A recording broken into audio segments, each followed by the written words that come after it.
Les amis, nous allons commencer. On parle de la Bible de Dieu. Au commencement, Dieu créa les cieux et la terre. Tout était plongé dans l'obscurité. Dieu dit que la lumière brille.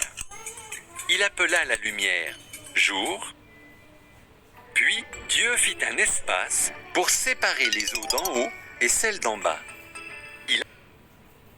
Dieu rassembla les eaux en un seul endroit pour faire apparaître le sol. Il appela le sol terre et les eaux mer. Puis Dieu créa les plantes et les arbres avec leurs graines. Et voilà pour le troisième jour. Ensuite, Dieu créa des sources de lumière dans le ciel. Il fit le soleil pour le jour, la lune pour la nuit et toutes les étoiles. Et voilà pour le quatrième jour. Dieu créa les poissons qui nagent dans l'eau et les oiseaux qui volent dans le ciel.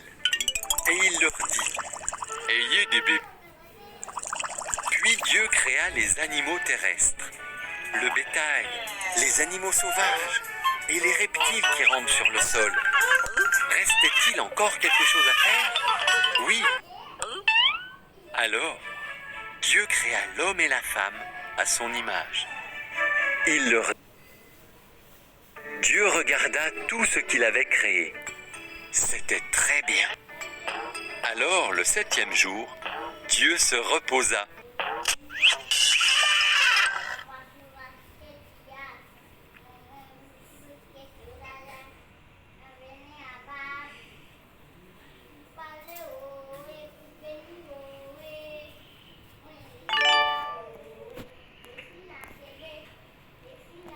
Ok, on a fini le premier. On se voit au deuxième.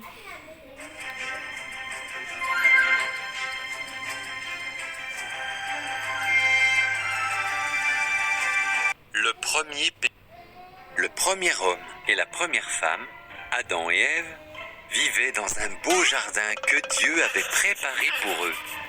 Mais Satan... Dieu vous a-t-il vraiment interdit de manger du fruit de ces arbres? Demanda le serpent à Ève. Non, seulement du fruit de l'arbre au milieu du jardin, répondit Ève.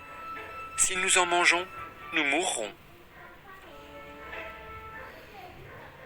Vous ne mourrez pas, dit le serpent.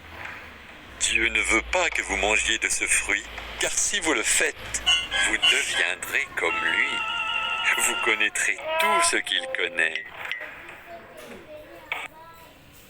Ève mangea le fruit. Elle en donna à Adam, qui était avec elle. Il en mangea également. Aussitôt, ils découvrirent des choses qu'ils n'avaient jamais connues auparavant. Ça fait que nous sommes empêchés de recevoir. Ils virent qu'ils étaient tout nus. Ils utilisèrent alors des feuilles pour se couvrir. Ils n'avaient encore jamais ressenti la peur ou la honte. Ils comprirent donc qu'il y avait un problème.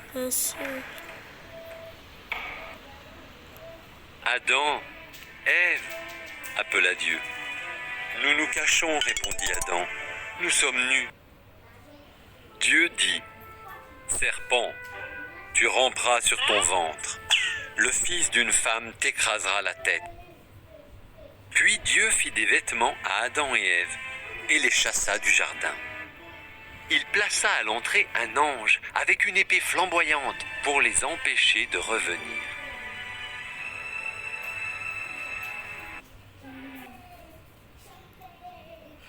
En décibaisant Adam et Ève ont péché contre Dieu vrai. Tu vas pas arrêter là.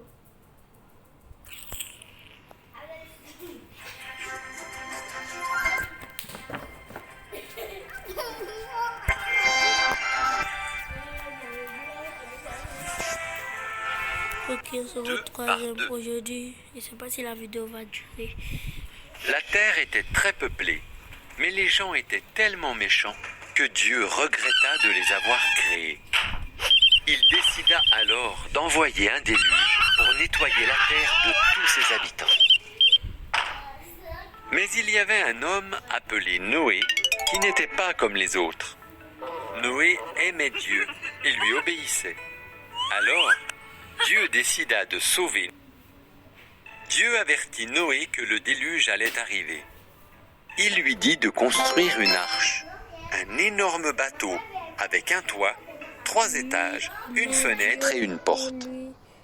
Noé obéit et construisit l'arche.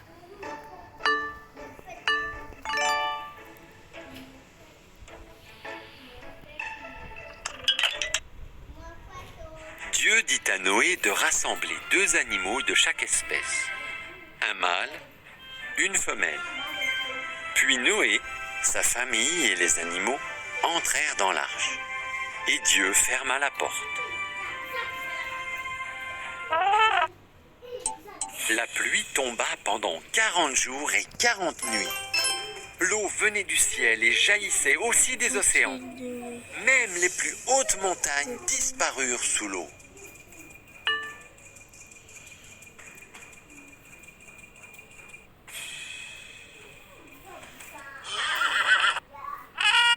Pendant ce temps, Noé, sa famille et tous les animaux étaient à l'abri dans le bateau qui flottait sur les eaux du déluge. Dieu n'avait pas oublié Noé. Dieu fit souffler le vent. Le niveau de l'eau baissa. L'arche s'échoua sur le mont Ararat. Noé lâcha une colombe. Quand elle ne revint plus, il comprit que le niveau de l'eau avait bien baissé. Dès que le sol fut sec, Dieu leur dit de sortir. Il fit apparaître un arc-en-ciel. C'était le signe, la promesse que jamais plus Dieu n'enverrait le déluge sur toute la terre.